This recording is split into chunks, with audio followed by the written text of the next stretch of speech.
Hey guys! After missing last week, I am back with another top 5 video.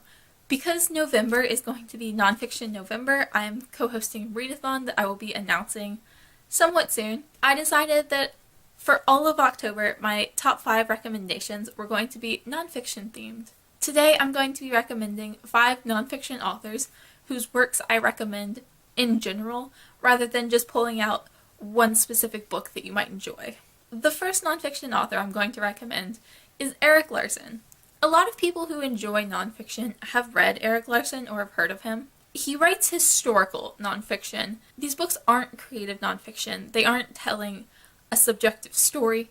They are history books that he has researched and written about historical events or historical times. But he does a really great job of giving his historical nonfiction a narrative.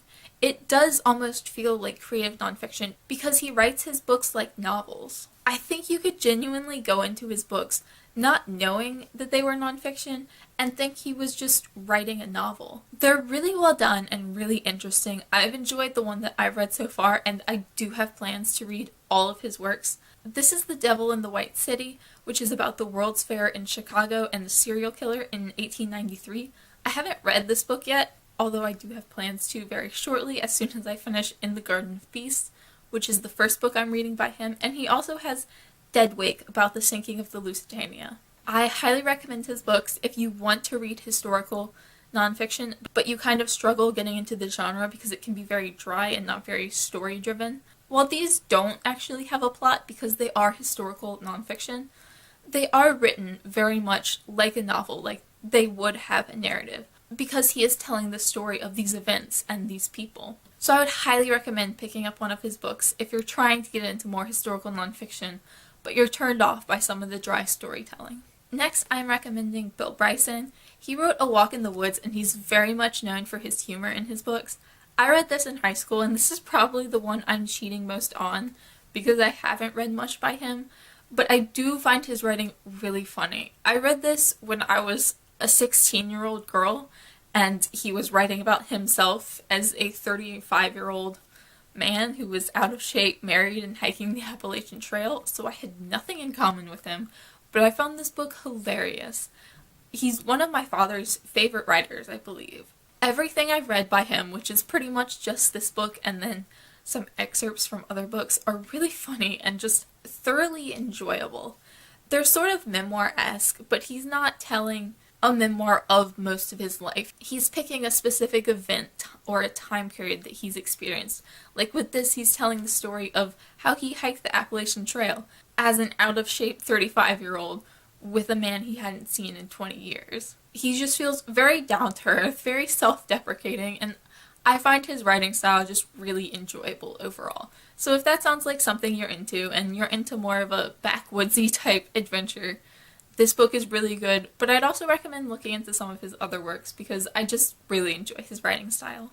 The next author I'm recommending is Jon Krakauer. He's also quite a well-known author within nonfiction. I think a lot of people who don't read nonfiction maybe gravitate towards his books because they're so accessible, because he writes about events and people and time periods that are very, very interesting. He covers it very much like a journalist would, but in a longer book. I don't know for sure that he is a journalist, but I wouldn't be surprised to find out that he either is or has been at some point in his life. This is Into the Wild, which is one of his most famous books, I believe, about Chris McCandless, who was a young man who wound up leaving everything behind to go trekking through the Alaskan wilderness and wound up dying. And this book is sort of Jon Krakauer unpacking what happened and why, and who Chris McCandless really was. It's really interesting, really well done. He does such a great job of researching and capturing these events.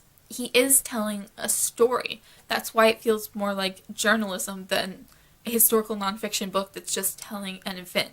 He does focus specifically on the story and the narrative. He also has Into Thin Air, which is about Everest, which I plan on reading in November, and Missoula, which is about rape culture at the University of Montana. I would highly recommend his books if any of the topics appeal to you. I've really enjoyed everything I've read by him, and I'm so excited to get to more of his works. And this list really wouldn't be complete without David Sedaris. David Sedaris is one of the most well-known humorists of our time, possibly of all time. I think most people have heard of him, but if you haven't, He's an American humorist who really got famous for the Santaland Diaries on NPR. He's written a fair number of essays, and these books are comprised of essays for the most part about different moments and times in his life. They're sort of diary-esque, I believe. He's really funny. He's not so much a laugh out loud kind of funny, at least for me, but there's just like this hilarity and entertainment in all of his writing that is so enjoyable to read. I've read a couple of his books now, and I have a couple more on my TBR, but he's someone I always enjoy picking up. If you're interested in checking out some of his works without necessarily committing to a full book, he does have essays that are available online, especially on NPR. I think you can listen to him read the Santaland Diaries, which is about his time working in a mall as one of Santa's elves. He's so funny. I can't recommend him enough. He's just one of the greatest humorists I've ever read. And finally, I'm recommending a duo of authors. So there are technically 6 on this list, but these 2 authors have written several books together, and they are Michael S. Leaf and H. Mitchell Caldwell.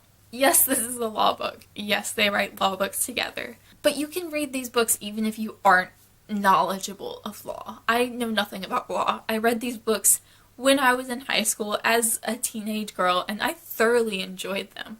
I am interested by law, but this series of books that they've written together is about the greatest closing arguments they have of modern law, of civil law, and of criminal law. This particular book is Protecting Civil Liberties. It's really interesting. Each chapter has the full transcript of the closing argument that they're discussing, but it also has commentary on why it's the most important, what the historical context was, because some of them are quite old, and they're really interesting to read. I think this would probably be one of the least accessible ones, because it does have a lot of older cases, like from the 1800s, which can be quite dense to read. But Ladies and Gentlemen of the Jury is so well done. It's modern law, so all the cases are from the 20th century or later. It's very interesting. It's so important to read. I feel like I learned a lot about America and how certain law cases formed America.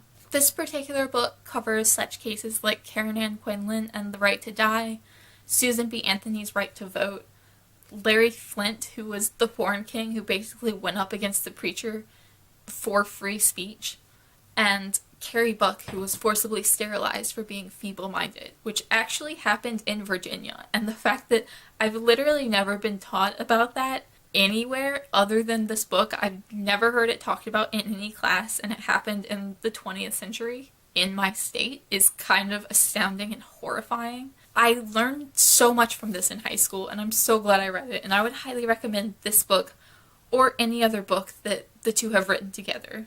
Maybe not for people who are in places other than America. I don't know exactly how interesting it might be for them, but if you live in America and you're either interested in law or would like to understand more of the really big cases that have impacted our culture, I would really recommend these books. I hope there's something that I mentioned that you guys find interesting or would like to check out more of. I'm going to be recommending a lot of nonfiction books this month in preparation for Nonfiction November, which I'm so excited for, and I really hope you guys decide to participate. Let me know down below what some of your favorite nonfiction authors are. I would love more recommendations because I have read the genre a fair amount, but there's so much in nonfiction that I literally can't read all of it or most of it. So I'd really like to know what kind of nonfiction you guys like to read. As always, thank you so much for watching, and I will see you again soon. Bye!